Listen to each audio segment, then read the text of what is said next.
गुरु प्यारी साध संगत जी, आज हम सुनेंगे एक बहुत ही प्यारी साखी, जहरीला फल। तो चलिए शुरू करते हैं। प्यारी साध संगत जी, किसी नगर में एक आदमी रहता था। उसके आंगन में एक पौधा उगाया। कुछ दिनों बाद वह बड़ा हो गया और उस पर फल लगने लगे। एक बार एक फल पककर नीचे गिर गया। उस फल को एक कुत्ते ने खा लिया। जैसे ही कुत्ते ने फल खाया, उसके प्राण निकल गए। आदमी ने सोचा कोई बात होगी जिससे कुत्ता मर गया, पर उसने पेड़ के फल पर ध्यान नहीं दिया। कुछ समय बाद उधर से एक लड़का निकला। फल देखकर उसके मन में लालच आ गया और उसने किसी तरह फल तोड़कर खा लिया। फल को खाते ही लड़का मर गया। मरे हुए लड़के को देख आदमी की समझ में आ गया कि यह जहरीला पेड़ है। उसने कुल्हाड़ी ली और वृक्ष के सारे फल काटकर गिरा दिए। थोड़े दिन बाद पेड़ में फिर फल लग गए, लेकिन इस बार पहले से भी ज्यादा बड़े फल लगे थे।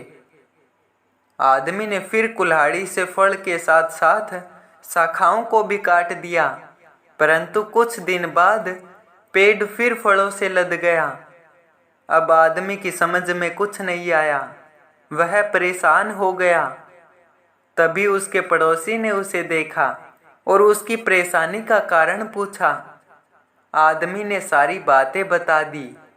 यह सब सुनकर पड़ोसी ने कहा, तुमने पेड़ के फल तोड़े, उसकी शाखाएं काटी, पर तुम्हारी समझ में नहीं आया कि जब तक पेड़ की जड़ रहेगी तब तक पेड़ रहेगा और उसमें फल आते रहेंगे।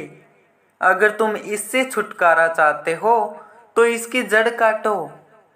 तब आदमी की समझ में आया कि बुराई की ऊपरी काट छांट से वह नहीं मिटती, उसे तो उसकी जड़ से मिटाना चाहिए। उसने कुल्हाड़ी लेकर पेड़ की जड़ को काट दिया और हमेशा के लिए चिंता मुक्त हो गया। प्यारी साध संगत जी, इसी तरह बुराई की जड़ हमारे मन में होती है। जब तक जड़ को नष्ट नहीं किया जाएगा, मनुष्य को जहरीला बनाने वाले फल आते रहेंगे।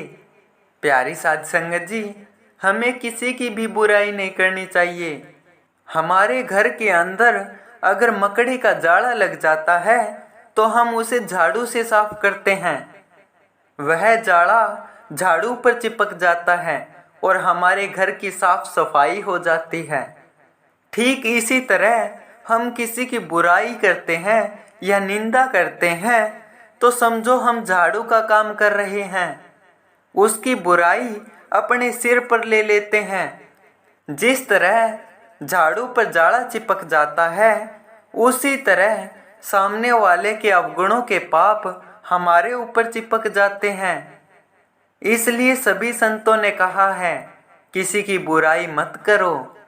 प्यारी साध संगत जी, आज की यह साखी आपको कैसी लगी, कमेंट बॉक्स में कमेंट करके हमें ज़रूर बताएं।